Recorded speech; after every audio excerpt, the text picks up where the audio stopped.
മാലമോഷണ കേസിലെ പ്രതി തമിഴ്നാട്ടിലേക്ക് പോയതിനിടെ അപകടത്തിൽപ്പെട്ടു. പ്രതിയെ ആശുപത്രിയിൽ നിന്ന് ആംബുലൻസിൽ അറസ്റ്റ് ചെയ്തു കൊണ്ടുവന്ന Kattakada police. Kattakada S I മനോജും സംഘവുമാണ് തമിഴ്നാട്ടിലേക്ക് പോയി പ്രതിയെ കൊണ്ടുവന്നത്. കാട്ടാക്കട സി ഐ മൃദുൽകുമാറിന്റെ നേതൃത്വത്തിൽ നടത്തിയ അന്വേഷണത്തിനൊടുവിലാണ് പ്രതി തമിഴ്നാട്ടിലുണ്ടെന്ന് പോലീസിന് വിവരം ലഭിച്ചത്.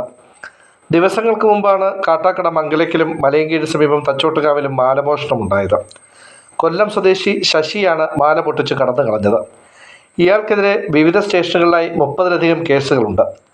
എവിടെ നിന്നെങ്കിലും മാല മോഷ്ടിച്ചാൽ തമിഴ്നാട്ടിലെ സുഹൃത്തുക്കൾ വഴി മാല വിൽക്കുകയാണ് ഇയാൾ ചെയ്യുന്നത്. കാട്ടാക്കടയിൽ നിന്നും എടുത്ത മാല റിക്കവർ ചെയ്തിട്ടില്ല. മലയങ്കീഴിൽ നിന്ന് കാണാതായ മാല കിട്ടിയിട്ടുണ്ട്. അപകടത്തിൽപ്പെട്ട് തമിഴ്നാട്ടിലെ പെരുമ്പല്ലൂരിലാണ് ഇയാൾ സ്വകാര്യ ആശുപത്രിയിൽ ചികിത്സയിൽ കഴിഞ്ഞത്. ഇയാളുടെ കയ്യിൽ നിന്നും ഒരു മാലയും ഒരു ഡയറിയും ആശുപത്രി അധികൃതർക്ക് ലഭിച്ചിരുന്നു. ഡയറിയിൽ മുൻപുള്ള കേസ് സംബന്ധിച്ചുള്ള വിശദാംശങ്ങളുണ്ടായിരുന്നു. ഇത് ആശുപത്രി അധികൃതർ സ്പെഷ്യൽ ബ്രാഞ്ചിനെ അറിയിച്ചു. ഈ വിവരം തിരുവനന്തപുരത്തേക്കും ലഭിച്ചു. ഇതിനിടെയാണ് കാട്ടാക്കട എസ് ഐക്കും ഇത് സംബന്ധിച്ചുള്ള വിവരം ലഭിക്കുന്നത്.